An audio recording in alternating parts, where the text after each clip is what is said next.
Komunitas perkumpulan saya, Pak. Oh. Iya, saya kumpulan remaja cakep cinta Indonesia, Pak. Yaitu Kurcaci, Pak. Kurcaci ya. Oke. Oke, Kurcaci ya. Bapak pernah lihat gak berikat batu bara mukanya nggak terima?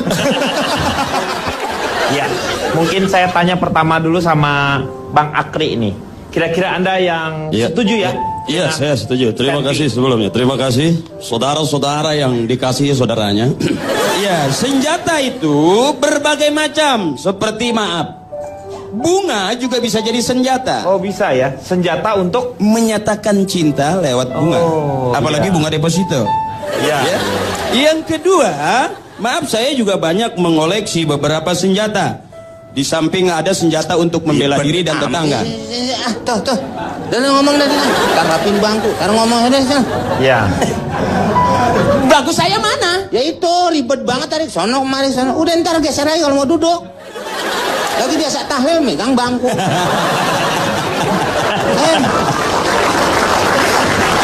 Ya. Yang kedua, senjata juga bisa buat gaya-gayaan.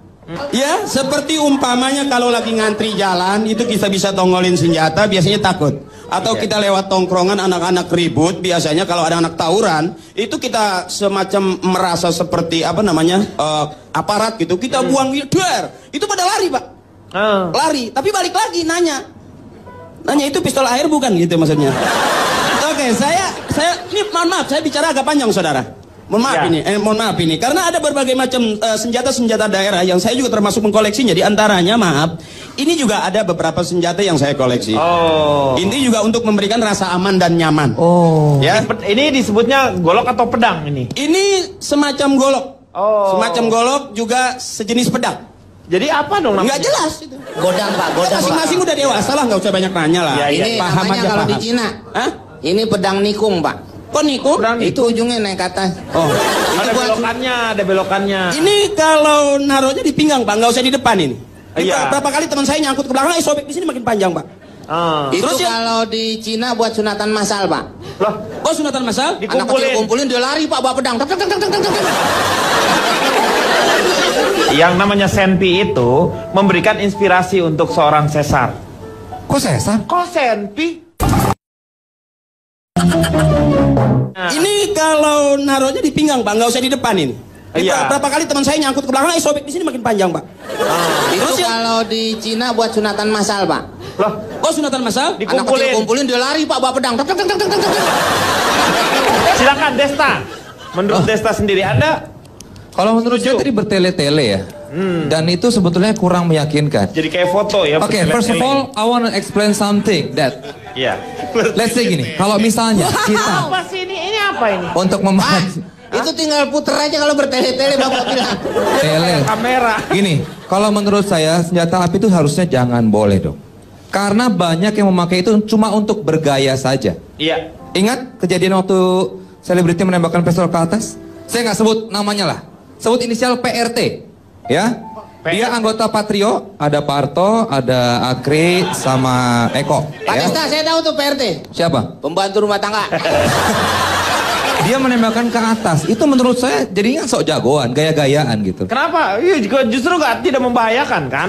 Kalau menembak ke depan kan ada korban. Tapi kan tujuannya untuk membuat takut wartawan waktu itu. Anda harus ingat itu, ya kan? Iya. Jadi jangan sampai alat itu bisa membuat orang menjadi sok jagoan.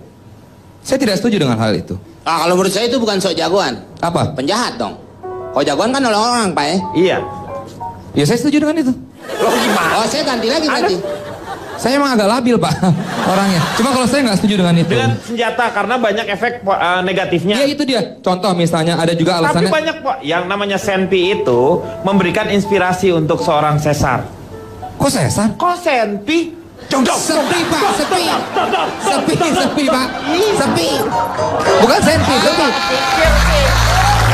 Awalnya dari situ. Enggak, tetap aja. Dan juga ada alasan untuk senjata api, alasannya untuk berburu. Berburu juga menurut saya salah.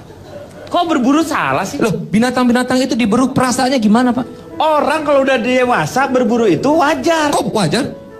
Ya tumbuhlah pasti yang namanya berburu itu di mana-mana. Itu berbulu, Pak. Satu lagi, selain berburu juga kalau kita lihat ada yang memakai alasan untuk bela diri. itu menurut saya juga salah. Karena bela diri kita lihat Jackie Chan, Jet Li pernah pakai pistol Pak? Enggak pernah. Iya. Dia bisa melindungi dirinya, ya kan? Setuju kamu kan? Ah, iya dong, ya kan? Ya, dah. Dayang. Kenapa Lu lu? inget yang di rumah. Kenapa? Apa? Lagi di, ya, lu gimana sih lu gini-gini, sementara di rumah lagi kayak gini. Aduh. Lu gak kasihan.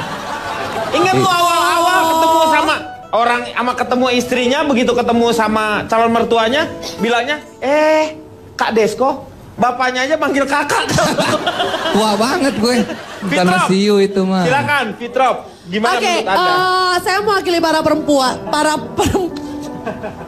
perempuan. Ada di belakang, Ya, di belakang. banyak mewakili para perempuan ya Pak Iya. ya gitu. Maksudnya di sini tuh kan kita fokus banget ya sama senjata apinya ya Pak ya.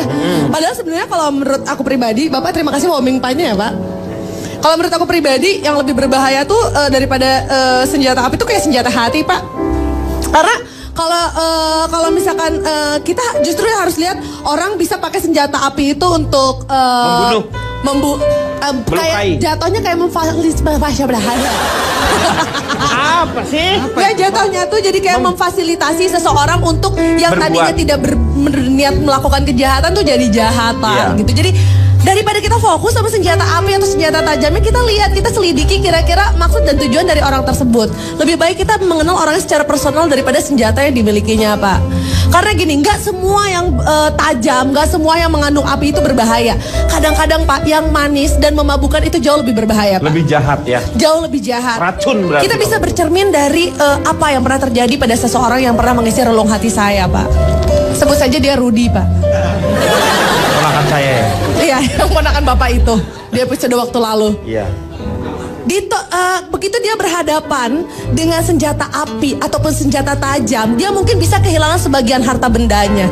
Tapi ketika dia bertemu dengan Lilis, anak penjaga kantin, Iya. dia terbuai oleh bujuk rayu yang memabukkan dan mulut manis Lilis, dia kehilangan semua harta bendanya. Betul. Apa itu tidak lebih berbahaya Pak kalau menurut Bapak? Pak? Iya. Bapak ketiduran kayaknya. Saya bisa merasakan bagaimana perasaannya. Betul. Dan sekarang gini, Bapak tahu betapa ada belasan orang di Jakarta ini, terutama orang-orang yang lajang itu meninggal dunia bukan karena benda tajam Pak. Bukan karena senjata. Kita harus waspada operator telepon Pak. Hah? Operator telepon itu jauh lebih berbahaya daripada benda-benda tajam. Kenapa? Karena biasanya korbannya itu mereka diketemukan dengan keadaan meregang nyawa, bibir berbusa dan mata berkaca-kaca Pak. Biasanya kejadiannya seperti ini. Kira-kira di sini siapa ya pria lajang yang sendirian sebatang kara? Riko. Nah, biasanya kejadiannya itu sesederhana ini Pak. Di telepon. Halo. Iya, halo. Selamat pagi, selamat malam. Selamat malam. Bisa bicara dengan Bapak Riko Ceper? Iya, dengan saya sendiri. Sendiri, jomblo ya. Riko, tenang Riko. Yang namanya jodoh sudah ada yang mengatur. Alhamdulillah ya, Pak. Tapi kalau misalnya kamu sekarang belum juga dapet jodoh, berarti lu yang susah diatur. Oke, kita akan kembali setelah yang satu ini.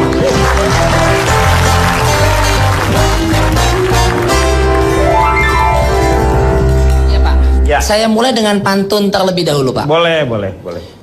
Ada WC khusus wanita. Nembak ular, binatang melata. Lucu pantunnya, Pak. Belum.